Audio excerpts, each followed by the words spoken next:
Hey anime fans, welcome back to another video of the Anime Talks YouTube channel. और आज हम बात करने वाले हैं the peak manga and anime One Piece के बारे में। तो आज की इस वीडियो में हम देखने वाले हैं 10 10 facts about One Piece which only a few people know about. ज़्यादा लोगों को उनके बारे में नहीं पता है।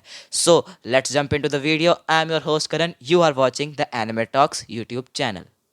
Okay, so fact number 1, Luffy की इंस्पिरेशन। ओडा सेंसे को कहाँ से लूफी की इंस्पिरेशन मिली? कौन सा एनिमे उन्होंने देखा कि उन्हें लगा मुझे भी अपना एक एनिमे बनाना चाहिए? And the answer is dragon ball. उन्होंने गोकू को देखा। यस, गोकू को देखकर ही उन्हें लूफी की इंस्पिरेशन मिली।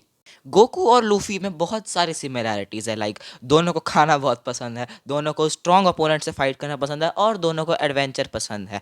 तो और दोनों बहुत फ्री रहते हैं, फ्रीडम वाले बंदे हैं भाई दोनों। उनको किसी के अंदर काम करना भी पसंद नहीं है, और वो किसी के साथ बुरा होते हुए भी नहीं देख सकते हैं। So that was the inspiration of Luffy. और तुम देख सकते हो अब लूफी आज की डेट में कितना इंस्पिरेशनल और आइकॉनिक कैरेक्टर बन चुका है एनिमे का।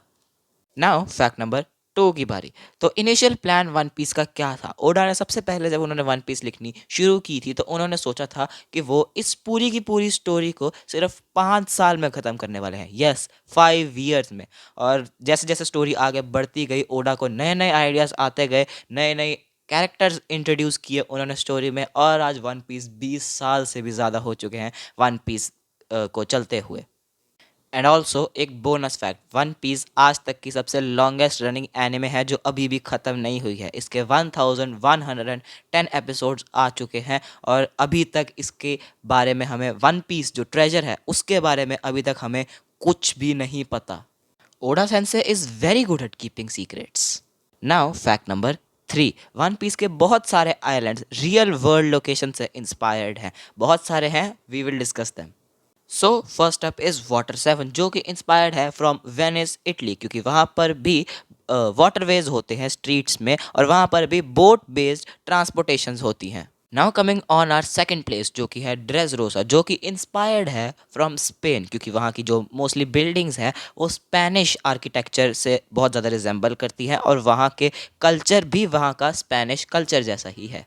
Now coming on our third and last place, वो है आराबास्टा, जो कि मिडल ईस्टर्न कल्चर से इंस्पायर्ड है, स्पेशली या फिर पर्टिकुलरली इजिप्ट से, क्योंकि वहाँ पर बहुत सारे डेजर्ट होते हैं। और मैं एंशियंट इजिप्ट की बात कर रहा हूँ, क्योंकि वो भी थोड़ा एंशियंट टाइम ही दिखाया गया है आराबास्टा में। नाउ फैक्ट नंबर 4, जो कि है वॉइस एक्टर कैमियोज। इससे मेरा मतलब है कि जो वन पीस के वॉइस एक्टर्स हैं वो और भी बहुत पॉपुलर सीरीज में अपनी वॉइस दे चुके हैं as significant and important characters. आ जाओ उनके बारे में बात करते हैं। जो जोरो के वॉइस एक्टर है काजुया नाकाई सर, वो गिनतामा में तोशिरो हिजिकिता का भी रोल कर चुके हैं। And also, Toshiro Hijikita from Gintama is also a very skilled swordsman, just like our one-eyed swordsman Roronoa Zoro. And Mayumi Tanaka, the voice of our future pirate king Monkey D Luffy, उन्होंने भी One Piece को छोड़कर Dragon Ball में, yes Dragon Ball में Krillin की voice dub की है। भाई मुझे भी नहीं पता था ये बात, तो मुझे भी ये बात रिसर्च करते हुए पता लगी, and I was shocked. Now coming on fact number 5, जो कि है द 4 योंकोज। ये चीज़ भी इंस्पायर्ड है। यस, द 4 एम्परर्स का जो कॉन्सेप्ट है वो आया है 4 किंग्स ऑफ हेल, जो कि चाइनीज़ और जापानीज़ माइथोलॉजी में अंडरवर्ल्ड के डीटीज़ हैं एक तरह से बेसिकली। ऑल्सो ये रेफरेंस ये भी शो करता है कि हमारे 4 एम्परर्स या फिर योंकोज कितने ज़्यादा पावरफुल और डेंजरस हैं न्यू वर्ल्ड में, वन पीस में।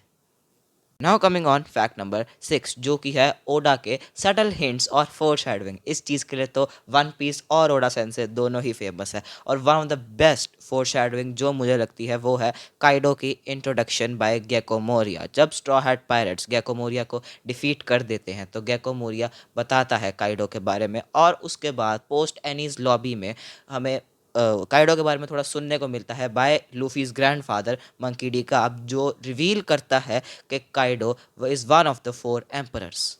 ये सारी चीज़ें तब रिवील होती है जब हमें नहीं पता था कि 4 एम्परर्स या फिर काइडो जैसी भी कोई चीज़ है। So there you go, foreshadowing. और ऐसी ये इकलौती फोर शैडोइंग नहीं है ये वन पीस में लाखों फोर शैडोइंग है। अगर मैं बात करने बैठा तो ये वीडियो बहुत लंबी हो जाएगी। Now coming on point number 7 जो कि है colour walk series by Oda. ये एक ऐसी आर्ट बुक सीरीज है जो कि वन पीस के बहुत सारे बिहाइंड द सीन्स वाले एस्पेक्ट्स को कवर करती है। हम उन एस्पेक्ट्स के बारे में थोड़ी सी बात करते हैं। ये वाली आर्ट बुक्स में फीचर होते हैं full colour sketches, conceptual arts, concept arts जिन्हें कि हम कहते हैं, और कमेंट्री बाय ओडा हिमसेल्फ। ये सीरीज बेसिकली ओडा ने बनाई थी अपने फैंस के साथ एक थोड़ा सा डीपर जाने के लिए वन पीस के वर्ल्ड में। Now we are going to talk about fact number 8 जो कि है यूनिक नेमिंग पैटर्न्स। ओडा अपनी स्टोरी में बहुत एक डिफरेंट तरीके का नेमिंग पैटर्न यूज़ करता है, क्योंकि जो भी कैरेक्टर सीरीज़ में मोस्टली जो भी कैरेक्टर पावरफुल होता है या फिर एक थोड़ा सा थ्रेट होता है, उसको ओडा एक टाइटल दे देता है यूनिक सा जो उसकी पर्सनालिटी से मैच करता हो। जैसे कि जो 3 ओरिजिनल एडमिरल्स थे हमारी स्टोरी के, अकाइनू, आओकीजी और कीज़ारू, इन सब के साथ एक टाइटल जुड़ा हुआ था। कीज़ारू के साथ टाइटल जुड़ा था द येलो मंकी, अकाइनू के साथ टाइटल जुड़ा था द रेड डॉग और आओकीजी के साथ टाइटल जुड़ा था द ब्लू फेजेंट। और हाँ, इन टाइटल्स का भी मतलब होता है। ओडा ने बस ऐसे ही कुछ भी सोच के नहीं रख दिया टाइटल। आओकीजी का मतलब होता है, आओकीजी ही उसका टाइटल है, उसका असली नाम है कूजान। आओकीजी का मतलब होता है द ब्लू फेजेंट, जो कि आइस को रिप्रेजेंट करता है, बिकॉज आओकीजी के पास आइस फ्रूट ही है, जिसे हिए नोमी भी कहते हैं। अब हम बात करते हैं टाइटल कीज़रो के बारे में। तो Kizaru title translates to the yellow monkey. तो येलो मंकी क्यों नाम रखा है? येलो मंकी ओडा सेंसे ने इसलिए उसका नाम रखा है क्योंकि कीज़रो, जिसका असली नाम बोर्सालिनो है, वो पोजेस करता है लाइट लाइट फ्रूट, जिसे पीका पीका नोमी भी कहते हैं। तो येलो मंकी का बेसिकली मतलब ये होता है जो उसकी केयर फ्री नेचर और उसकी लाइटनिंग फास्ट स्पीड को भी रिप्रेजेंट करे।